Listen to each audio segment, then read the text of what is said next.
সংগঠন হিসেবে আওয়ামী লীগের কার্যক্রম নিষিদ্ধ করে প্রজ্ঞাপন জারি করেছে সরকার। প্রজ্ঞাপন অনুযায়ী 5 আগস্টের পর থেকে আওয়ামী লীগ দেশকে অস্থিতিশীল করার চেষ্টা করছে, তাই তাদের কার্যক্রম নিষিদ্ধ করা জরুরি। ফলে এখন থেকে আওয়ামী লীগের সব ধরনের সভা, সমাবেশ, মিছিল অবৈধ ঘোষণা করা হলো। স্বরাষ্ট্র উপদেষ্টা জানিয়েছেন, এখন থেকে আওয়ামী লীগ আর কোনো কার্যক্রম করার চেষ্টা করলে তাদের বিরুদ্ধে কঠোর ব্যবস্থা নেওয়া হবে। ছাত্র জনতার প্রবল আন্দোলনের মুখে 5 আগস্ট পতন হয় আওয়ামী লীগের 16 বছরের স্বৈরশাসনের। এরপর থেকে গণহত্যা এবং মানবতা বিরোধী অপরাধের মামলায় দলটির নেতাকর্মীদের অনেকে কারাগারে। অভিযোগ আছে, পালিয়ে ভারতে আশ্রয় নেয়া শেখ হাসিনা সেখানে বসে দিচ্ছেন নানা ধরনের উস্কানিমূলক বক্তব্য।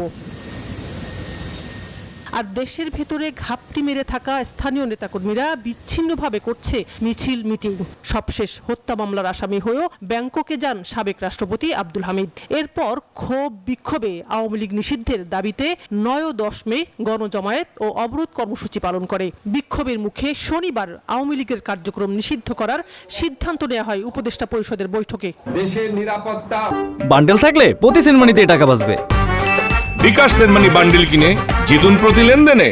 সার্বভৌমত্ব রক্ষা, জুলাই আন্দোলনের নেতাকর্মীদের নিরাপত্তা, সন্ত্রাস বিরোধী আইনের অধীনে সাইবার স্পেস সহ আওয়ামী লীগের যাবতীয় কার্যক্রম নিষিদ্ধ করার সিদ্ধান্ত গ্রহণ করা হয়েছে। এই সিদ্ধান্তের দুদিন পর আওয়ামী লীগ এবং এর অঙ্গ সহযোগী সংগঠনের সব ধরনের কার্যক্রম নিষিদ্ধ ঘোষণা করে প্রজ্ঞাপন জারি করেছে স্বরাষ্ট্র মন্ত্রণালয়। প্রজ্ঞাপন অনুযায়ী বিচার শেষ না হওয়া পর্যন্ত তারা কোনো কার্যক্রম করতে পারবে না। আইন যেটা হয়েছে ওইটার আমরা ইমপ্লিমেন্ট করার দায়িত্ব হলো আমাদের। প্রজ্ঞাপনে যে ধরনের ইনস্ট্রাকশন আছে আমরা ওই ধরনের মতোই কাজ করব এবং আপনাদের অনুরোধ করব যেন আমরা ওই ধরনের ভাবে কাজ করে যেতে পারি। স্বরাষ্ট্র উপদেষ্টা বলেন, এই সিদ্ধান্তের পরও যদি আওয়ামী লীগ এবং তাদের সহযোগী সংগঠনের নেতাকর্মীরা দেশকে অস্থিতিশীল করার চেষ্টা করে, তাদের বিরুদ্ধে কঠোর হবে আইন শৃঙ্খলা বাহিনী।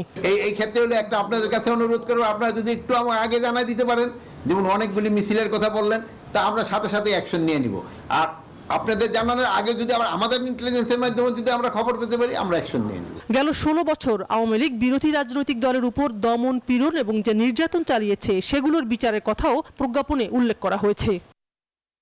শানাজি ইয়াসমিন, নিউজ 24, ঢাকা।